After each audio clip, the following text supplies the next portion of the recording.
Good evening, everybody, and welcome to another edition of the Sports Exchange. My name is Scott Morgan, the Motor City Mad Mouth. Glad to have you with us tonight. What a show we have lined up tonight. Big Ten coast to coast. And I couldn't have a more diverse, incredible panel than what I have right here.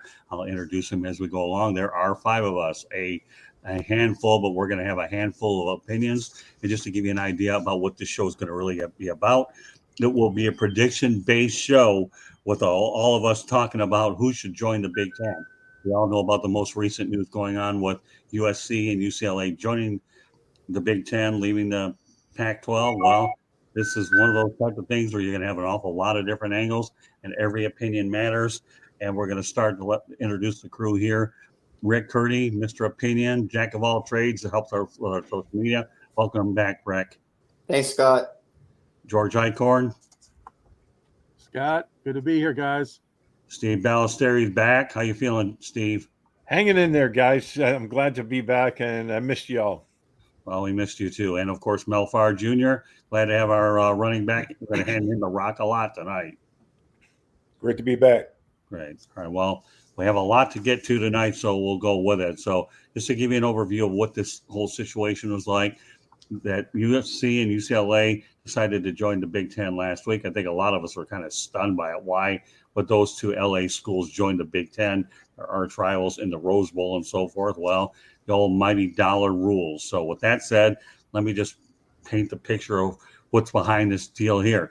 Each team with the new TV deal figures to get about $100 million per year. Obviously, that'll be with Fox Sports. And I also read that there's a financial crunch with UCLA that would have put a lot of their Olympic sports, in a little bit of a bind here. So they'd have a hard time financing those. So I think UCLA showed a degree of desperation with it. So other things that are worth mentioning, and then I'll defer to my crew a little bit, is that Nebraska and Penn State were powers in the Big 12 and independent respectively. And let me tell you, those two schools have found the competition a whole lot tougher in the Big Ten.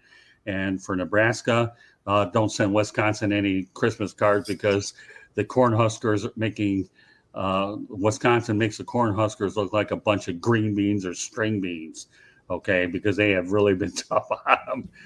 Now, with that said, I find it unbelievable, though, when you visualize a possibility that USC and UCLA, will be playing in cold climates like Michigan, Wisconsin, Minnesota, Michigan State, Indiana, and in the snow, not in Southern California or in neutral sites and neutral fields. So guess what, USC, UCLA, you might want to go on eBay or Amazon and buy some hand warmers because God only knows you're going to need them anyways.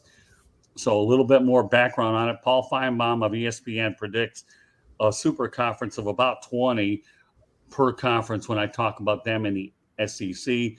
The other one in question, Curb Street, seems to think you're going to hit about 50, 55. So if you cut it in half, about 25, 26, whatever the case is, 27. I think Herb Street's number is a little too ambitious. I'm more leaning toward Paul Feinbaum. So when you look at who they should add, now I know the Big Ten has recently told Oregon and Washington that they're standing pat, but I'm not so sure how quickly I buy that because now a lot of these conferences are looking at, all right, can we strike deals where, either we're going to have a merger between the Big 12 and the Pac-12, and of course, where does the ACC fit into the picture? So this is where I'm going to go to my crew, okay? I've laid out all the facts. We know about all these USC and UCLA are going to get acquainted with cold weather football. So I'm going to go to you, Rick Curti, first, okay?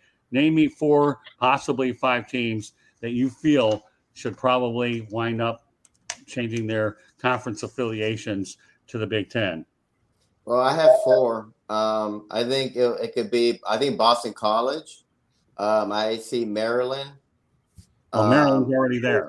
I'm sorry. Boston College. I'm not so sure about Oregon and Washington.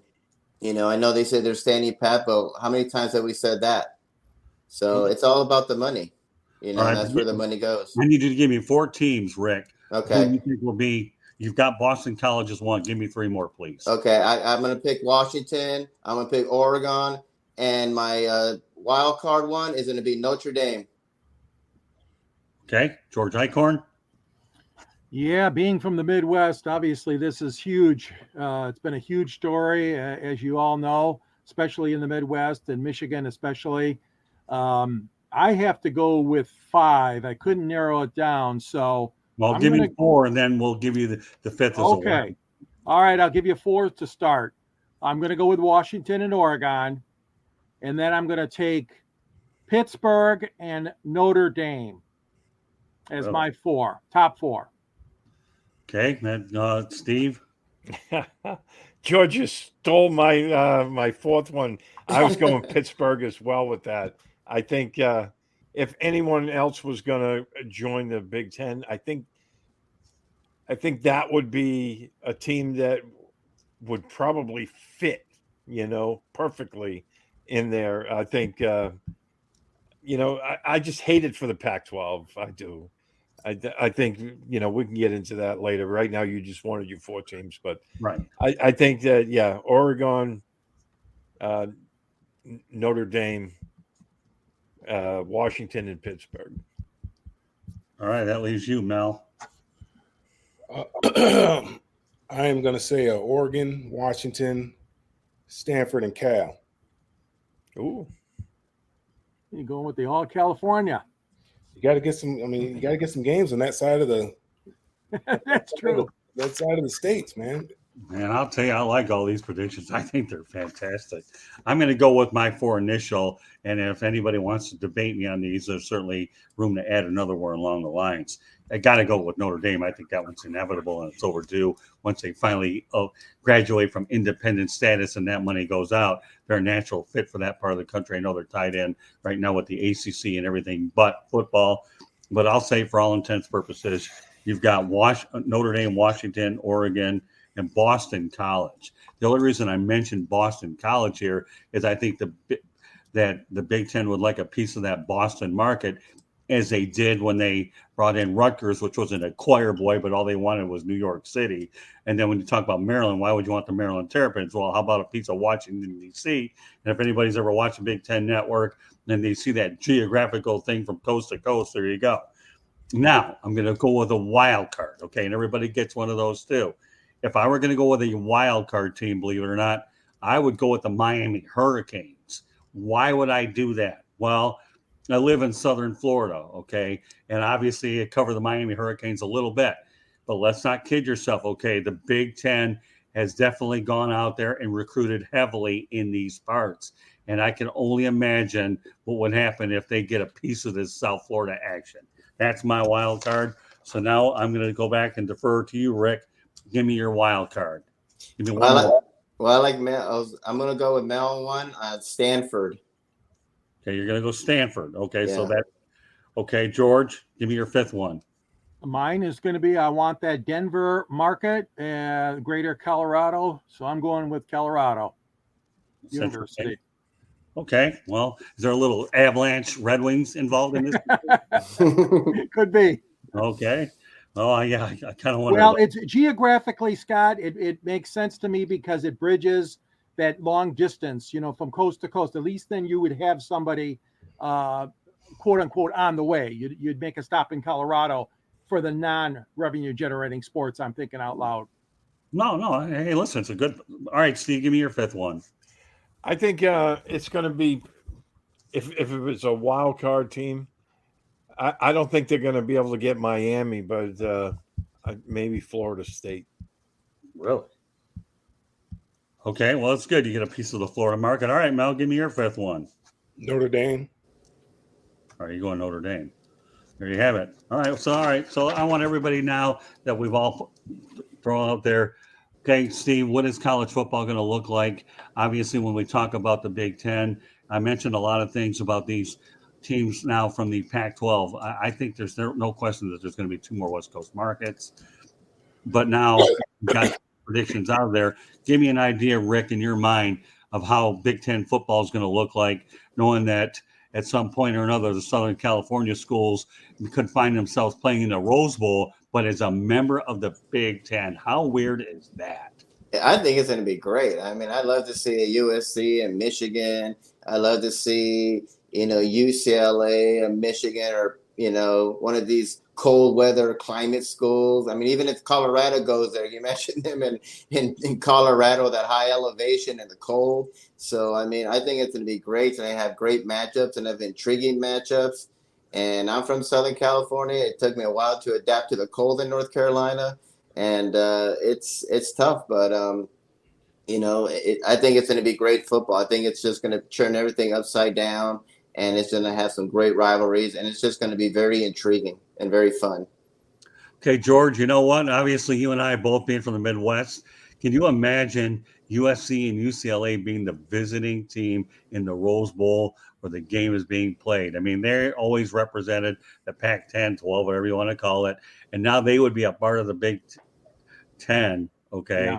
Yeah. Against a team from the West Coast in their neck of the woods. That to me seems too strange. And again, college football is too strange. Anyways, let's paint the picture. Yeah, with well, the I agree. I agree. It's going to be very interesting. And don't forget the LA Coliseum, still the home of the Trojans, correct? Right. Yep. Another big facility that is going to have great exposure for the Big Ten, as Scott and Rick, you also said the Rose Bowl. You got to remember, okay, these teams are not going to play each other every year, a road or home and away. I mean, there's too many teams for that. So like Michigan will go out to 1 year, probably play in the Rose Bowl, and they probably won't play USC, or they might get them at home that year.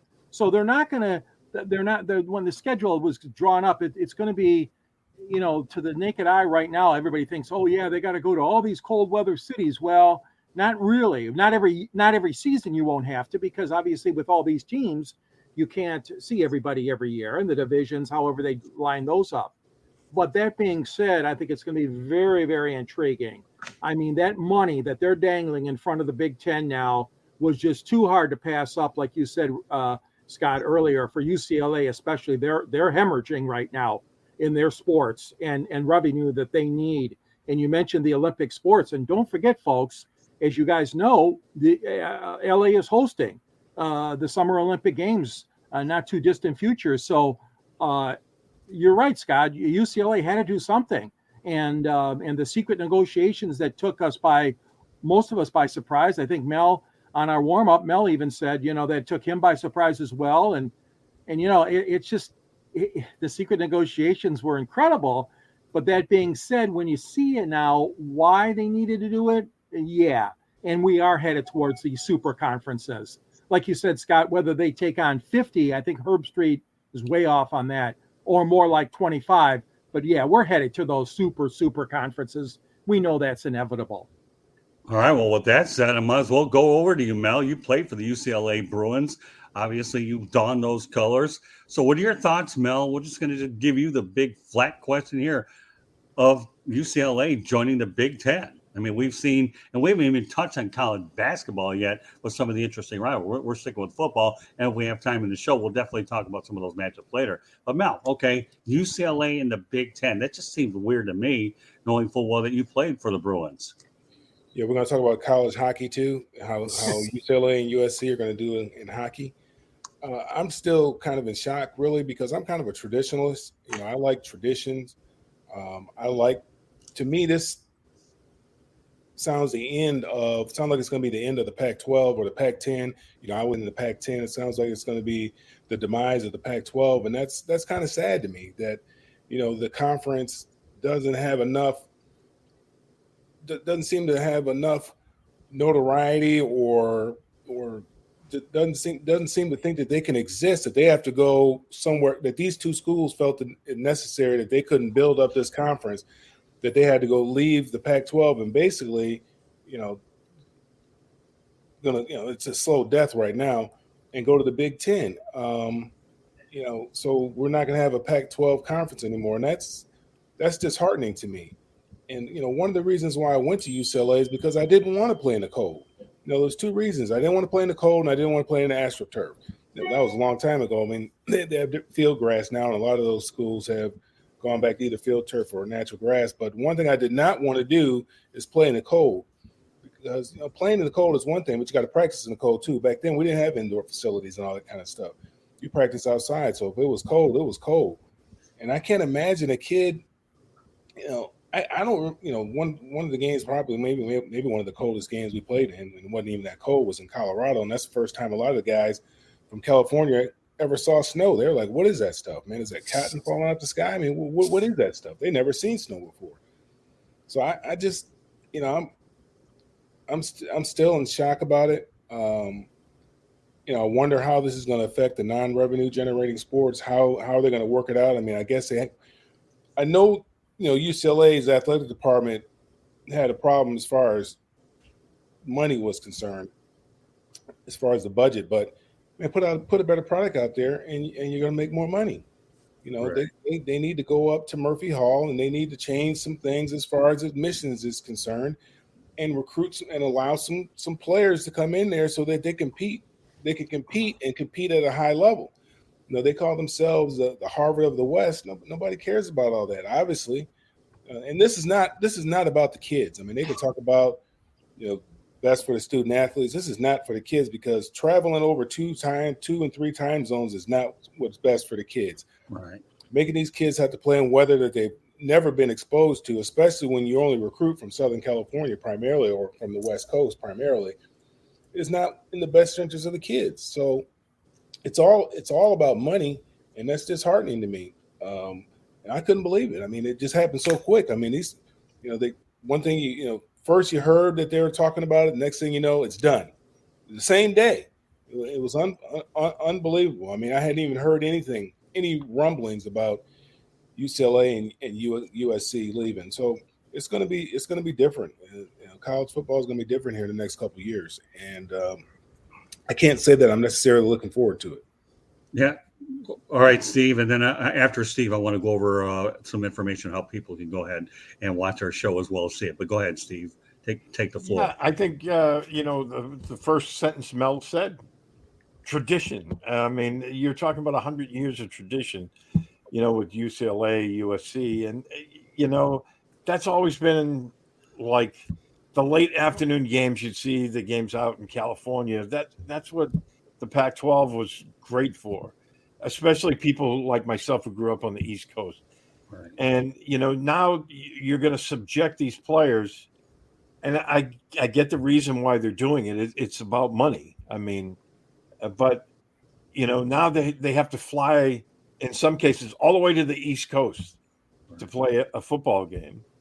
And, for the fans back in California, for UCLA and USC, I mean, the time difference, those noon starts, that's 9 o'clock in the morning in LA. Those 7 p.m. That's 10 o'clock at night out there. That just, I think it screws the fan base over big time. Granted, they'll get more television exposure, the players will, because they'll be in the Big Ten and they'll be playing more, East Coast time games. So they're going to get more exposure, but I just don't like it. When I first heard this, like Mel said earlier, it happened really fast. And when I first heard this, that it was, at that point, it was still a rumor. I was thinking there's no way they'll join. But then, the story came out about how much money it was going to be. And now you understand why it happened. But I don't like it. I don't like it. I mean, and like one of the beauties of college sports is the fans travel to the games. I mean, how are you going to get a bunch of people from LA to go, to New Jersey to see a Rutgers game? I mean, that's not going to happen. I'm with you all the way. I just think that the dynamics here, it's one thing to travel for March Madness, but it's another to have to travel for a football game. So for sure. And what I want to do, folks, just let you give you an idea how you can find us. Okay. What we'd like you to go out there and do. This is a Sports Exchange. My name is Scott Morgan, Roth Motor City Mad Mouth. Please be joined by Rick Curti, George Eichorn, Steve Balestrieri, and Mel Farr. But you can subscribe to the South Florida Tribune on our subscribe to the South Florida Tribune, our YouTube channel, so you can see us, or visit www.southfloridatribune.com, or follow us at Tribune South on Twitter. And to advertise, call 954-304-4941. The audio portion of the show can be heard on Spreaker, iHeartRadio, Apple, Google, Spotify, or wherever you get your podcast. So we encourage you to please subscribe to the South Florida Tribune YouTube channel for all the notifications that we have so you can see all of our broadcasts. We have a lot of great shows. I have a lot of great contributors, and I'm very confident with the effort that we put in, we'll make sure you're entertained, informed, and you'll get your time's worth for sure. Very proud to be joined by all the different contributors. Every one of you, you all mean a lot to me. So with that said, okay, again, please subscribe to the South Florida Tribune YouTube channel so that we can make sure we provide you with the best content, not only visually, but audio as well. All right, so I realize that right now that the dynamics of college football have changed, but I think what even takes it a step further here is if the sport didn't have enough flaws anyhow. We all know that we're trying to adapt to name, image, and likeness, number one. Won't even get into that, but that's just one of the things we're dealing with. But then we're also dealing with the fact that this is the only sport that doesn't have a considerably a legitimate playoff system. Even the division below it has a playoff system. You know, with the Division One now, where FBS is what it is, where they have a playoff system every year, and now we can't even get the college football playoff system worked out because now we're adding these super conferences to muddy the water. So, Rick, I know you mentioned this earlier, so I want you to expound upon it, okay? You talked about Lincoln Riley leaving Oklahoma to go to USC, and now guess what? He's going to go ahead and experience – I don't think he wanted to face any SEC schools, but guess what? He's going to the Pac-10 and it's not going to get any easier there. So, all right, Rick, I want you to pick up where you talked about Brent Free and talk about Lincoln Riley. Was he wise to go to the Oklahoma at the SEC, or do you think he's happy to be with USC in the Big Ten? That's a pretty interesting thing, being a California kid. Well, he got a lot of money. He lived in a nice mansion and everything, and riding the owner's private jet. So he made out pretty good. But, you know, one of the reasons I think he left was because he didn't want Oklahoma to be in the SEC, you know, just like Texas. They don't want to go there. I mean, I think Oklahoma does, but Texas, no way in the world. They're terrified. So they offered him all this money, and, you know, who could turn it down, and a private jet and everything. And then guess what? You're going to go to another a harder conference now, and you're going to be playing in cold weather places and different time zones. So congrats, Lincoln Riley. So I think he was the biggest loser in this, but he'll adapt. I think they'll be fine. He's doing really good in recruiting, but it's going to be interesting for him. I'm sure when he heard the news, he was like, "You got to be kidding me." Well, George, you know, I think we can both relate to this. Do you think Joe Paterno got more than he bargained for when he gets to see Michigan all the time, Michigan State, Wisconsin, Ohio State, just to name a few? Joe Paterno goes to the Big Ten and becomes an ordinary coach with a bunch of great coaches. Nobody can explain to you better than you can in terms of the humble pie that Joe Paterno had to deal with. Well, yeah, he and his successors, no question about it, Scott. It became a big adjustment for Penn State and Nebraska.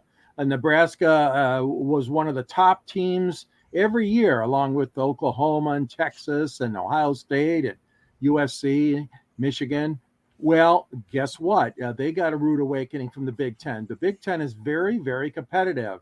And Penn State learned that lesson as well as Nebraska did too. But I wanted to just also chime in. And Steve, I'm glad you brought that up, because I was thinking about that earlier today and I forgot to bring it up. But you're absolutely right.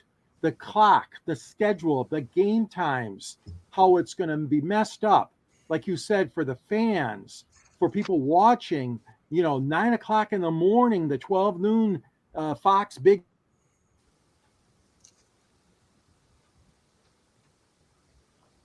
Oh, it's frozen. Yeah, we lost George. Well, it's okay. Obviously, George is talking about the TV contracts in terms of Fox and so forth. So, who wants to pick him up here? Well, he was reiterating what I said about the time. I mean, the time differences between, LA and the East Coast. I mean, it's from a fan perspective, and if you're a parent, your kid's on the football team and you have to wait till 10 o'clock at night to see him play.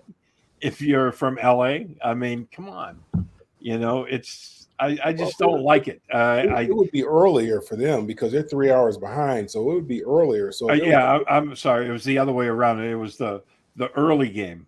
So now you're looking at 9 a.m. But then for teams from the East Coast, when they travel to LA, then it's the opposite. Right. But I just don't like it.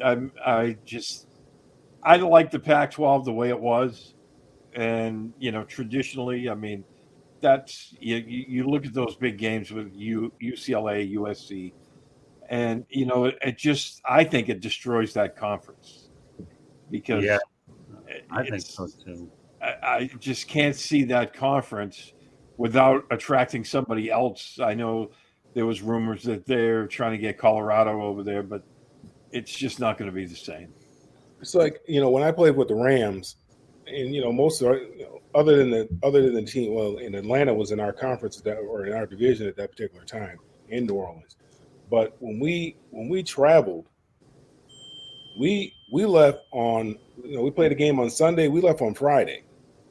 That was our travel day to try to give us at least one day to get accustomed to the time change. So these kids are going to, again, now you're talking about class time that these kids are going to be missing now because they're going to have to leave on Wednesday or Thursday for a Saturday game. And then God forbid it is a noon game. That's really like 9 o'clock for them.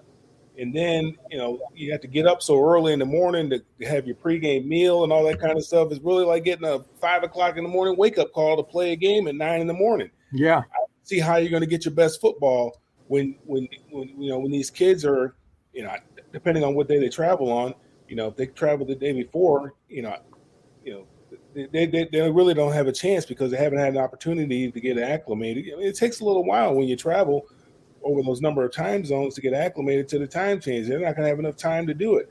So now these kids, now you're missing class time because they got to leave early.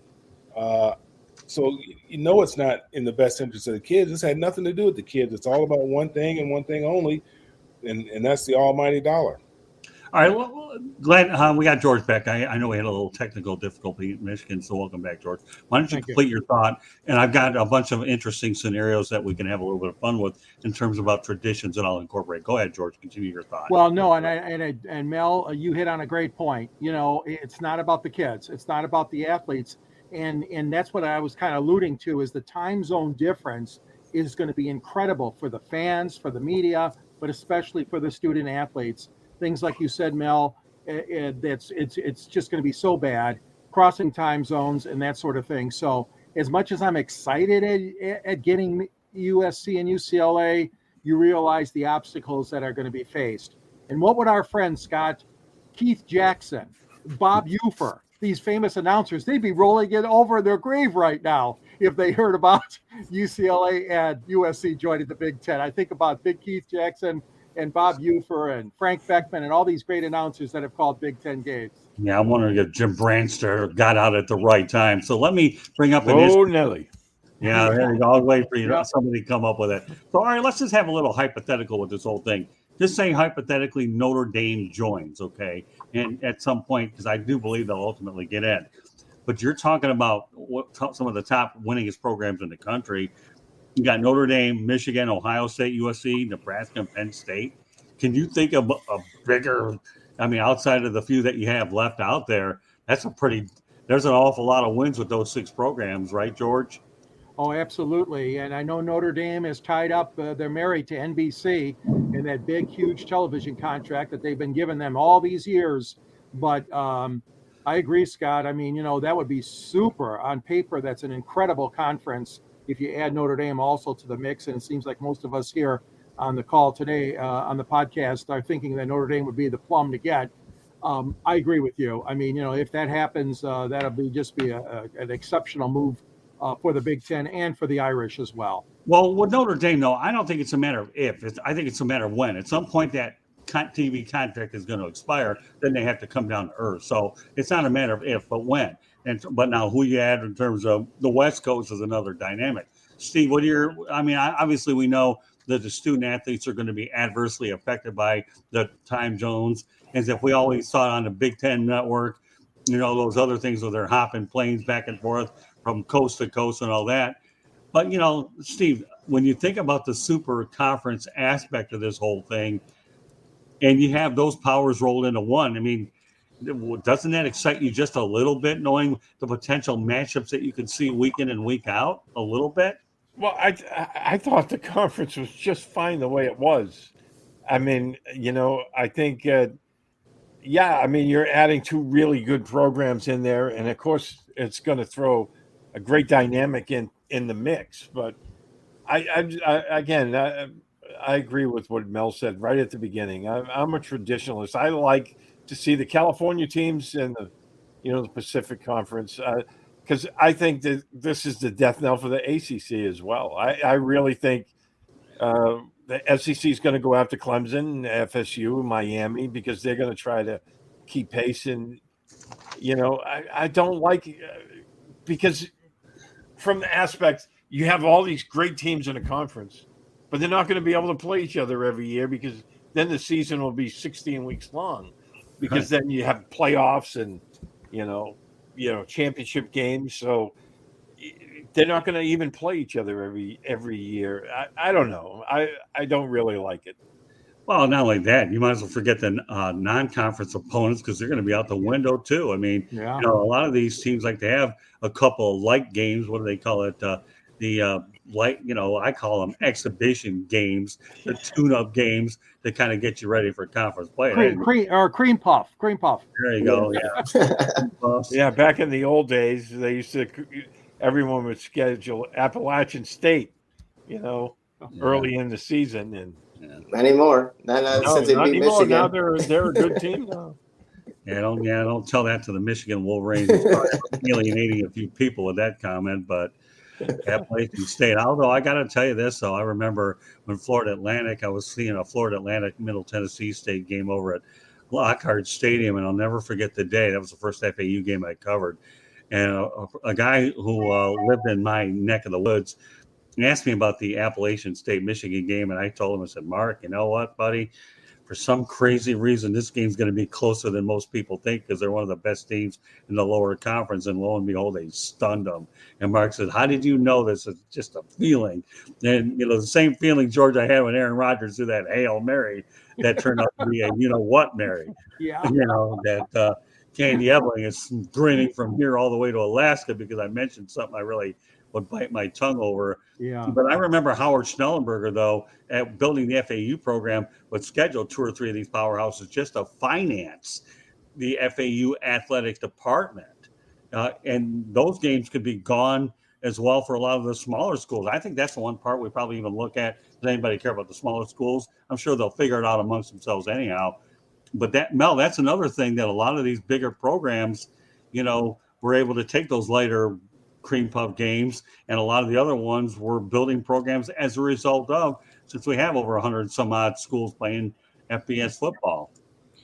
Yeah, I mean, I think they're still going to have those teams on their schedule. I don't think they're going to play. I mean, it's a 20 conference league. I mean, 20 team conference. I don't think they're going to play an entire conference schedule. I think they're still, they might play. It's still probably be similar to the same. Instead, maybe they'll drop one of those games, maybe. But you got obviously a bigger conference, and there's more of those schools to go after. But then again, some of these schools that are in these Power 5 conferences now, they're going to become some of those schools that that are going to be scheduled because they don't make the cut, and obviously their programs are probably going to suffer as well. And that's the other thing that's bad about it is there's going to be some schools that are in these Power 5 conferences right now that are not going to make the cut. What's going to happen to your Georgia Techs and schools that are like, even though Georgia Tech did win a national championship back in the late 80s, early 90s. But what's going to happen to some of these schools? It's going to be interesting to see. Even Colorado. You're talking about Colorado would be a nice pickup for the Big Ten. Colorado hasn't played good football in a long time, right? And if they don't make the cut, then all of a sudden they're like a Conference USA type team or whatever, right? And that's going to dramatically affect the other sports at that school. So. Again, like I said, I'm a traditionalist, and I don't need to have a playoff. I don't need to have a championship game. I was fine with the bowl system, the way that it was. At the end of the year, everybody went to a bowl, and we just let the polls determine who is a national champion. I was fine with that. Yeah, but now all of a sudden you got 40 bowls, and now it's a participation trophy. So let's have a little bit of fun with some of these potential matchups. You imagine Michigan State and UCLA over in East Lansing. What about USC and Michigan in the cold weather? What about UCLA playing Indiana, a game that should normally be considered basketball, over in Indiana? And, I'm just picking some matchups off the top of my head. And of course, what about UCLA taking on Penn State? What about Wisconsin having an opportunity to feast on somebody? And we're not even talking about the new additions outside of these other two. That's unbelievable. No, the Pac-10 in the Pac-12 really hasn't seen any crowds like the crowds they're going to see in the Big Ten. When you travel and go to Washington, it might be a little raucous up there. It is a lot raucous up there, but they're not going to. They would have never witnessed anything like what they're going to see at Penn State and at the Big House. I mean, that's just a whole different level of crazy. I remember went to the UCLA and was playing Tennessee, and that's a whole nother level of crazy when you see 100,000 plus folks out there. We can kick around Nebraska all we want, but I'll tell you what, Nebraska Stadium holds 80 to 90,000 as well. Yes, Penn they do. State, Happy Valley. Yeah, and don't forget the horseshoe in Columbus. I mean, you talk about some big matchups, and don't forget Ohio State, hosting UCLA or USC and vice versa. That's another great matchup I look forward to. But there's a lot to be said, and like you said, Mel, for tradition as well, though. Yeah, and go ahead, Steve. Yeah, because you guys are talking about matchups, and I always look back to when I was growing up. I used to always look forward to the Rose Bowl, like a team like Ohio State going out to California and playing out in the Rose Bowl, right, against USC or UCLA or one of the Pac-12 teams. And now we're going to be seeing it during the regular season. I don't know. George, I found it interesting that you put Pittsburgh in your 5. I mean, that one I never saw coming. Give me your explanation why you would put Pittsburgh in that 5, if the other ones don't go through. I'm really curious. Well, again, I'm trying to think of geographically another opponent. And obviously, Pittsburgh, to me, I mean, it's not a top 10 market by all means, but neither is Detroit anymore. But Pitt has had some success, although not recent, but they've still had some successful programs football-wise. And I just think that if you're going to Happy Valley, you're going to Penn State, I think, again, it would be a nice bridge to also have another school in the state of Pennsylvania, which is, as we know, one of the most popular states in the nation. And, I think Pitt would be a good addition. That's why I put it on my list. No, I think it's interesting because when I think of Major League Baseball, the American League owns the state of Texas. And, of course, the National League owns the state of Pennsylvania, what you're doing there. So, Steve, let me go with your wild card pick with Florida State. I was thinking Miami and, of course, Florida State, which is an interesting one. I've seen them play Michigan a couple times, and they have a pretty good history. I think they'll eventually get it figured out. So let's talk about your wild card with Florida State going into the Big Ten. Yeah, because I don't think they're gonna get Miami. But you brought up an interesting comment at the beginning where they're going to look to benefit from. We all know the state of Florida is football crazy. And it's a huge market, and for them to make inroads in there, maybe they try to get Florida State into the mix with the Big Ten. My question would be, would Florida State want to go there, or would they try, if they're going to move anywhere, would they try to go what would be the typical response and go to the SEC? Okay, Mel, let me defer to you. And I was really intrigued by some of your ones, and now you can talk about it. I like your idea of staying in Northern California.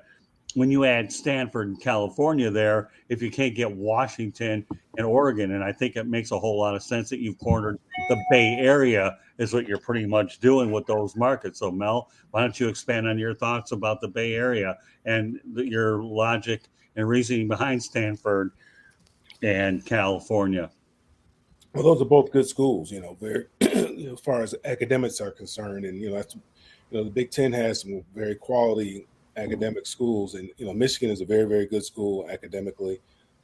There's a lot of good schools. Rutgers is a very good school. I just think that you have to have, you need to have a conference on that side of the states of the country for it to make sense. So these kids just aren't traveling so much.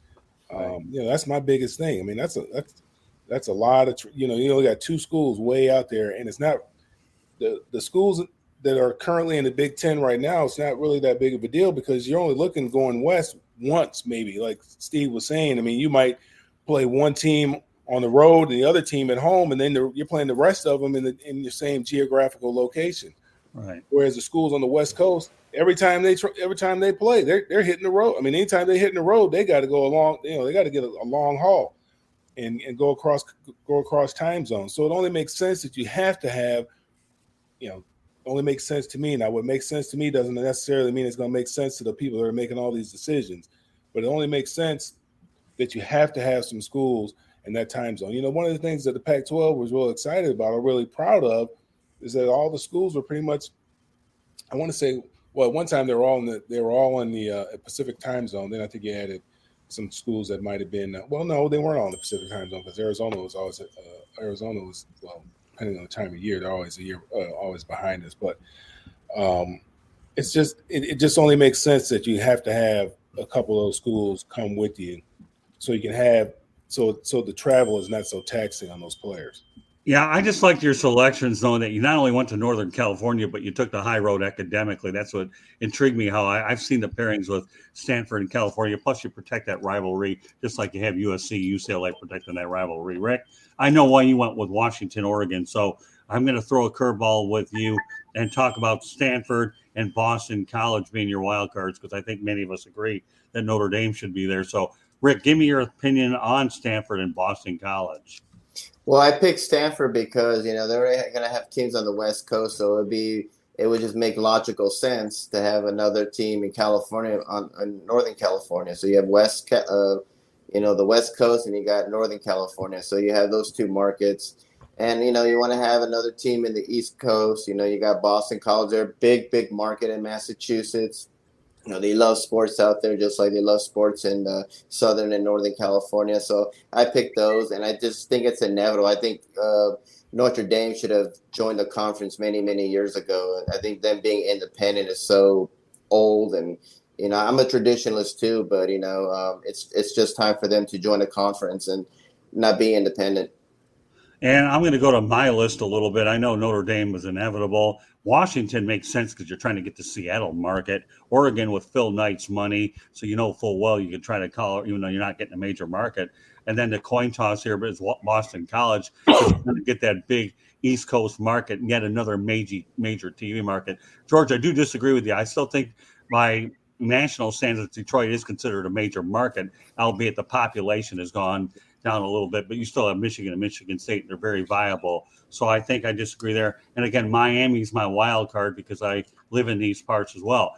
Now, I know this school has been mentioned because it's my alma mater, but don't be surprised at some point down the road, depending on what happens with whether they get an on-campus facility or not, if the University of University of South Florida, my alma mater, you have the Tampa market opens up at some point as well. Because, Steve, you only live a couple hours, and we all know that the Tampa market is right. And we know that Central Florida moved over to the Pac-12. I'm not trying to throw a little wrinkle here, but that might be a wild card down the road. But I don't know. Seattle to me. Now, George, let's talk about what everybody's talked about tonight in terms of travel. Remember when the Detroit Red Wings resided in the Western Conference and won 4 Stanley Cups? And who was their closest opponent? The Chicago Blackhawks, until they ultimately brought in the Columbus Blue Jackets and, of course, the Nashville Predators to ease the travel. So you've got I was joking around with Ken Holland over in Sunrise, Florida. Well, I'll tell you what, be glad you have a private plane, because I'd hate to see with Jarek what your travel expense bill. And Ken Holland was right. That was never easy with the Wings winning those Stanley Cups in the Western Conference. You're right. A lot of fans were upset about that. And the time zones, like Mel alluded to earlier, the time zones were really difficult for Red Wing fans because they did not want those hockey games starting so late at night, 10 o'clock, 11 o'clock, and not 11, but 10 o'clock in Calgary and Vancouver and up and down the California coast. Red Wing fans were outraged that they were moved into that Western Conference. Not only that, but it gave them it exited them from the rivalries that they had, as you remember, Scott, with Boston and the New York Rangers, Montreal, and Toronto. So, yeah, that's a good comparison, Scott, because you look at the situation now, and you're going to have a difference in time zone for so many of the teams in playing in this new revamped Big Ten conference. Well, I think we can all consider it's unanimous here, Steve, Mel, Rick, George, that you're going to have two teams or universities on the West Coast. Now the question is which ones we think will be on the West Coast. I know, Rick, obviously looking at your list here, you opened it up to three possibilities with Washington and Oregon, they're natural rivals anyways up the interstate, and Stanford. And obviously, Steve, you go to Oregon and Washington for the same reason. And obviously, Mel, you've taken a different road with Stanford and Cal. And of course, I've gone with the Washington and Oregon. And I don't care what anybody's standing pat. Now, the Colorado one is interesting because I like what you mentioned there, Mel, that they almost become like a Wake Forest of the ACC, like an afterthought. And I think that Salt Lake City would get eliminated because they don't have a big enough TV market, and nobody's even talking Arizona State owning the Phoenix market, which we're not even going to get into because that may be another wave down the road depending on where it goes. So I know that there's an awful lot of mileage being talked about on this show for sure, but I think that when we look at, and we're obviously going to do more shows on this. My primary objective here tonight was mainly to get pretty much the four predictions. So I'm going to go over those four again, so people that are just joining us right now will be able to catch it later on. Rick initially picked Boston College, Washington, Oregon, and Notre Dame. George Eichorn goes Washington, Oregon, Pittsburgh, Notre Dame. Steve Balestrieri goes Pittsburgh, Oregon, Notre Dame, and Washington. And of course, Mel goes ahead with Oregon, Washington, Stanford, and California. And my initial thought process was Notre Dame, Washington, Oregon, and Boston College. And the only reason I mentioned Boston College is because of the major markets. Now, the only time I'm going to bring the SEC up in this conversation is that when I compare and contrast the major markets, and I'm talking major markets. Now, the SEC does have Atlanta, of course, when you factor in the University of Georgia. They'll have Dallas when you have Texas A&M and Texas in there. New Orleans when you factor LSU. Nashville, of course, you'll end up with University of Tennessee and Vanderbilt. Of course, Alabama, you have the whole state. And yet we don't even know the variable that will exist depending on what you guys have talked about with Miami, Florida State potentially going to the SEC. And, of course, we don't know about Clemson and North Carolina. So you have the Carolinas. Those are things that we'll talk about down the road. But this is where a lot of this is going, where a lot of the variables. So I don't know what the Pac-12 and the Big 12 are a little nervous that they think that they have to form some sort of alliance. We thought we had that going, guys, right? When we had the Big 10, you had the ACC and the Pac-12, obviously, trying to form an alliance because the SEC had an answer with Texas and Oklahoma, and now all of a sudden Big 10 swoops up the LA markets, and now we're back to all this chaos again. So all right, Rick, give me some of your closing thoughts.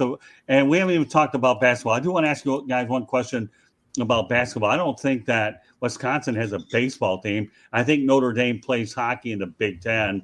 So those are some of the little misfits that are here and there. So as we put a wrap on this show here, Rick, let's talk about basketball for a moment, because I know it's going to be pretty interesting to talk about. We'll take about a minute or two for everybody about this. Let's talk about basketball, another form of March Madness. Would you look forward to seeing Big Ten basketball with the addition of these four extra schools? Yeah, I just think it'd be some fun matchups. I know the time change is going to stink, and the game's going to be really late or they're going to be really early. But people adapt to them just like we adapt to everything. And people think that well, what about the fans? They don't care about the fans. It's just all about money. That's all it's about. In UCLA, they were losing money, so they needed to do something. So it's just money, and the ones that get screwed out of this are going to be the college students, are going to be the fans. But I think it'll make some intriguing matchups, not only in football, but in basketball as well. What about you, Mel? Yeah, I'm looking forward to UCLA and Michigan and beach volleyball. I think that'll be really competitive. I'm still kind of at a loss of words. I'm really just trying to continue to digest this.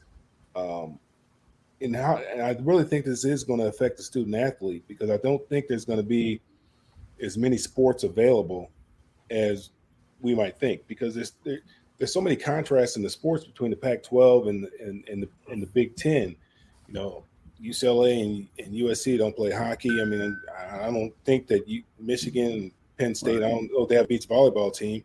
So there's so many different things that just don't fit. So how do you make all that other stuff fit? How do you make that all that other stuff work? Is going to be interesting to see what they do. But right as I sit here right now today, I don't like it. I'll be honest with you. I really don't.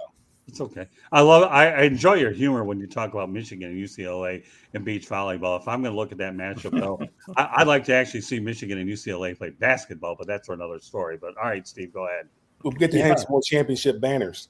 Yeah, right. Exactly. Well, I know. Yeah, I know. I had a chance to meet John Wooden. I'm sure you did too, and George did. But yeah, no, there's no question that the Bruins own it. So I'm talking about in beach volleyball. You know, we get to say we're national champions because we beat up on the Big Ten. Well, if I'm going to start forfeit all the games. Well, then I'd like to see Florida Atlantic University in beach volleyball, since they're only a mile and a half from the ocean, but that'll be for another day. Steve, some thoughts about the auxiliary stuff before we put a button up? Yeah, real quick. I mean, I'm not a big basketball fan, but I mean, the travel for basketball is a lot heavier than it is for football, where you're making one trip a week.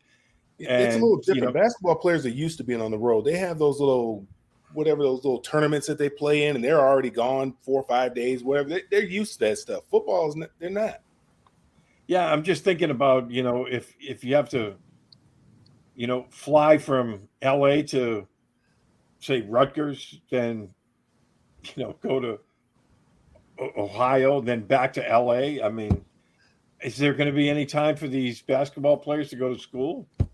True. Well, maybe with the extra money, they'll be able to buy some private jets, I guess, for these kids. Well, I guess what the schedule makers get to figure that one out. All right, George, what are your thoughts? And then we'll go back. Well, I just think that there'll be some terrific basketball matchups. Oh my gosh, Indiana against UCLA and Purdue, and the Boilermakers taking a trip out to play USC. I mean, there's going to be some really good matchups. And Steve, I think you hit on a good point. They're going to be like a road trip, a little mini road trip. They're not going to be able to make just one visit out to one school, especially the teams flying from the West Coast for basketball. They will definitely play a couple of games, or maybe even 3. But again, you're right. I mean, the tutors helping these kids, these student athletes, what's going to happen to their school time and their grades and their, all the tests they got to make up, etc. And Mel, you can relate to that. But the travel's really going to be hard on them, especially for college basketball.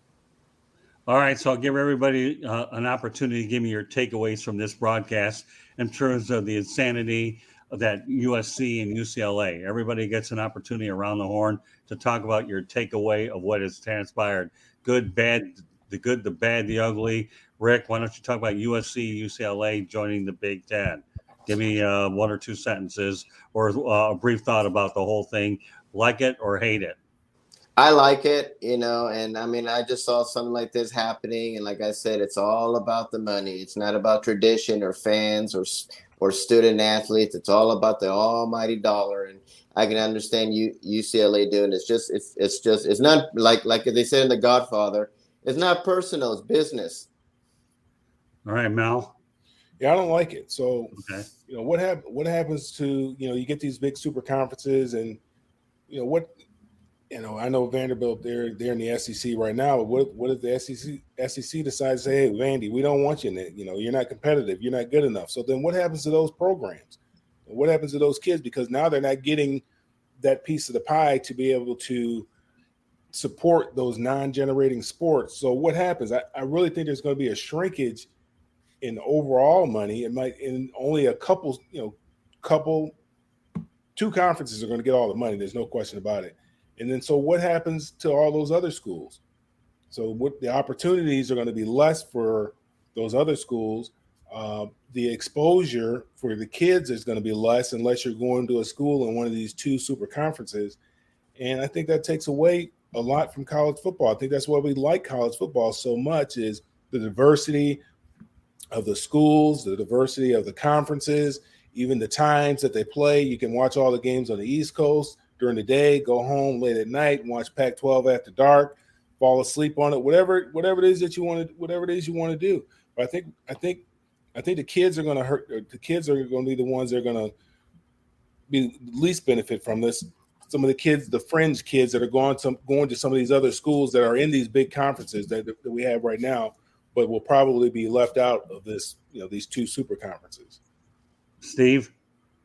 Yeah, I don't like it. I like the tradition. I don't think it's a really good fit. I understand why they did it, the money situation, but I just, like Mel said just now, I'm looking at, when I saw the news of this, I was looking at the Big 12 because I think it was about 10, 11 years ago, West Virginia moved to the Big 12, and now, they're kind of like stuck. Now, granted, they're not a big power in football, but, I wouldn't be surprised if they're looking to move now. It's just, it's taken away from a lot of traditionally interesting football games. I think it's going to make for a lot of games that aren't going to be televised and exposed, and ultimately it's going to hurt the product because some of these guys will be good enough to play at that next level, and they're not going to be getting the exposure to do so.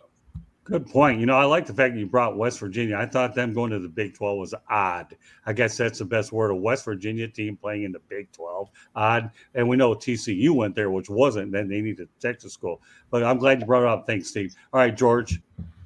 Well, I like it. It's going to be new and interesting for the Big Ten. I'm getting a little bit stale, sticking with games against Indiana and Minnesota and Iowa when they're not good on the field. We're getting tired of those matchups. Michigan and Michigan State fans are. So I'm looking for an exciting product. And Texas and Oklahoma made the big gamble, the big move. So it was only right that UCLA and USC make the move too. So I'm thinking positive. I think it'll be really exciting for the fan base as well. And I'll say that listening to you guys, I'm intrigued. I'll be curious to see how the Southern California schools fare in the cold weather, number one. So it'll be interesting to see them in those markets. And I'll tell you what, it'll be interesting to see all these winning programs all in one to find out whether they're drinking the Nebraska or Penn State Kool-Aid.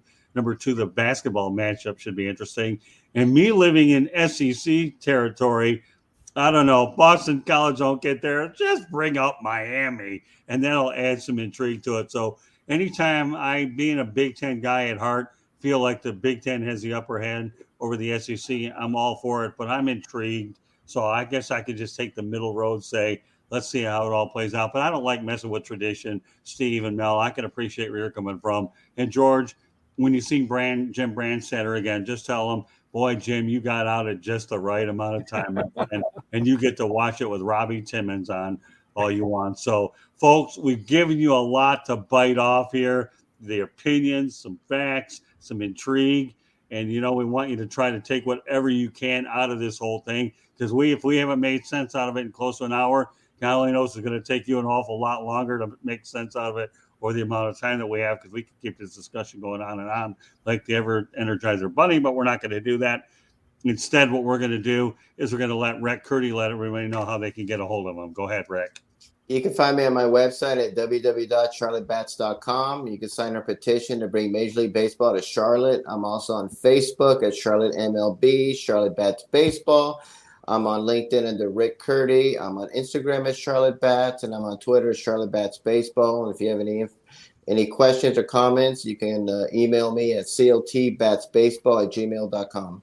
And Rick does a good job spreading our content throughout social media. All right, Mel, you're next.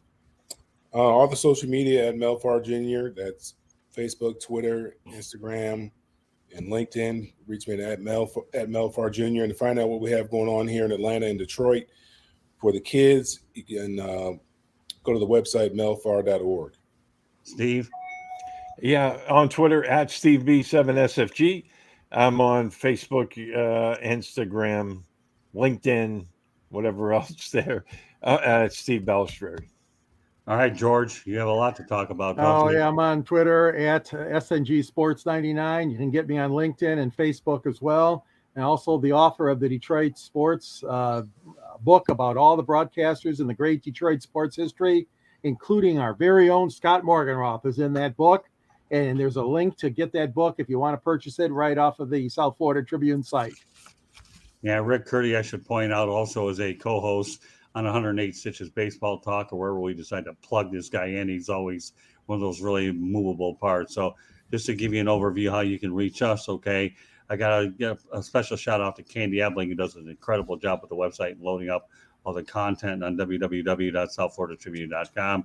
But we'll start from the beginning here, okay? If you want to watch the broadcast, then this is a way to go out there and do it, okay? Subscribe to the South Florida Tribune YouTube channel. Go to youtube.com, look for South Florida Tribune, hit the subscribe button, and then you'll get all the notifications of all the shows that we have.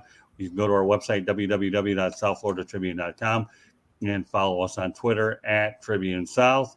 And if you want to advertise, feel free to give me a call at 954-304-4941. You can also reach us via email, southfloridatribune@gmail.com. The audio portion of the show can be heard on Spreaker, iHeartRadio, Google, Spotify, or wherever you get your podcast. So, folks, I know we've talked a lot about tonight in terms of the Big Ten coast to coast. I know there's a lot to talk about. We hope to update this story as it develops, because I think we're all waiting for the next 4 schools to join. It's just a matter of casting the wide net, which all 5 of us have tried to do tonight, to add a little intrigue to it. So if you want to see the show, feel free to go to our website to do it as well, or the YouTube channel.